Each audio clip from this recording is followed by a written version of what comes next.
Your works are highly detailed executions, and they seem to be highly refined and intensely laboured over. Describe your process. I think I like to show the tension and anxiety in the work with the figures I choose to portray. So it's heavily influenced by film styles and lighting to create the overall mood. And whereas that portrait that I just looked at of your sister, that couldn't be from a film still. No, unless you video recorded her. So. No, I work from photographs mostly. Oh really? And okay. I set the photographs up myself, but I am heavily influenced by film styles and that kind of... What sorts of film styles do you like? A lot of my work is to do with narrative, and the depiction of time, and so films like Pulp Fiction and the way the narrative structures are presented in a non-linear way. So my work is similar in the way that they're individual snippets of events or certain emotions, and we have to try and connect the pieces of the work together. Well, I find it fascinating that the cinema is such a narration of a story that has many different parts of it, whereas you have to create this in just one still image. Yeah. Do you find that difficult to do?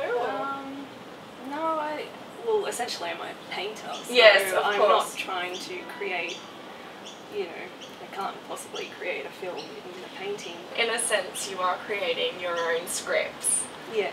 They're just more contained within that context of the canvas. Yeah. And I love your cropping device. It's a very unusual way of cropping. How did you arrive at this? I started off a few years ago creating these massive works on the wall which were almost like jigsaw puzzles. So there would be a canvas with one head and then another canvas with a body, and it would all be, another canvas with a hand, and it would all be structured against one wall, and it would be probably 3 or 4 metres long and then a few metres high. So they were quite large and quite intense altogether. And then when I did my masters, I wanted to strip that back down and concentrate on just the individual images, because I thought they were strong enough by themselves. And so now I did create them in a sense that they would be shown together, but I like them being individual, placed on the walls. Going back to film again, Peter Greenaway was another influence. The Cook, the Thief, his wife and her lover. I just love the colour symbolism in that film and the way the light really creates that anxiety and mood and builds up the... You really do focus so much on light and shadow, which is such a cinematic device. And yeah, I've also found it quite interesting that your cropping devices are not dissimilar to Catherine Fox's. Were you inspired by her at all? Which I think is such a beautiful thing. If you are inspired by your fellow, Yeah, I peers. really admire her work, but I must say I am kind of focused solely on just, I don't know, I think we work in different ways. Of course you do. Catherine might work from life and I work from photographs, so our work is quite different in that sense. And a completely different execution as well. Yeah, I just found it quite interesting that the focus on certain elements of the body. Right, in that respect. Yeah, I didn't actually make that connection until someone showed me some of her work recently. Good. And this is your first show along with Kyra exhibiting at Robin Gibson? Yep. Yeah. You've just had a solo show in Melbourne. Yeah. How did that go? Well, yeah. It's good to see all the work together. Yeah. It's my first show. Were those works of the still lives? Yeah, it was the same things that are in this one. Yeah. Such a brilliant idea to get. They are almost portraits in themselves. Yeah. How did you come across with this idea to do these still lives? Just sort of by accident. Like a friend of mine wanted me to paint her things for her, as a painting for her. Her still life objects in her studio? Yeah, so after I did that it was really interesting painting what someone else set up, because I couldn't change it or choose how I wanted it to be. So and it was completely directly from life? Yeah. no photos in this No, instance? I don't use photos.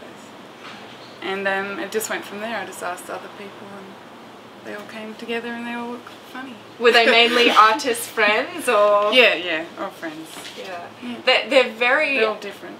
They're very refined and quite graphic works. Are you who? Because I just wanted to focus on the difference of what other people would do, so I just kept expression out of it and just wanted to paint them really straight. And the painting with the skull and the red and white directional lines, is that a artist friend of yours? Yeah. Because you titled it Ben? Oh yeah, they're all named by the person that set them up, and then in brackets it's their own name.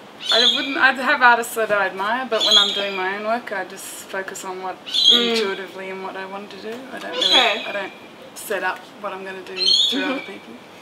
It's funny because I saw a bit of a Warholian aspect to... Yeah, I wouldn't think of anything You like wouldn't that have picked that at all. I just go along doing whatever I feel like. Yeah. I try not to think about it too much. Okay. Just do it. And you graduated in 2001 at NAS. And for this time, how do you feel your work has been evolving? Because of the portrait I saw was so radically different to what you do now.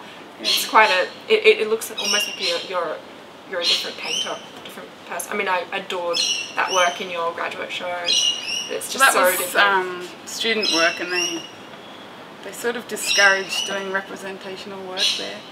And after I wasn't there anymore and had no pressure and no one around, I just wanted to see how good I could paint and just try to do straight observational painting and just see what would happen. So yeah, I'm still experimenting. It's all different. So it's our first time at Robin Gibson Gallery. Is it? Right. You've had 3 solo shows. Yeah, a few shows. So yeah, it's exciting. Thank you, Gina, Bruce, and Catherine and Kyra. I really look forward to seeing the young ones, and I hope that everyone in Sydney can come and visit this brilliant, exciting young show. It seems to be very fresh, and thank you for being here. I really enjoyed interviewing you. That's a pleasure. Thank you.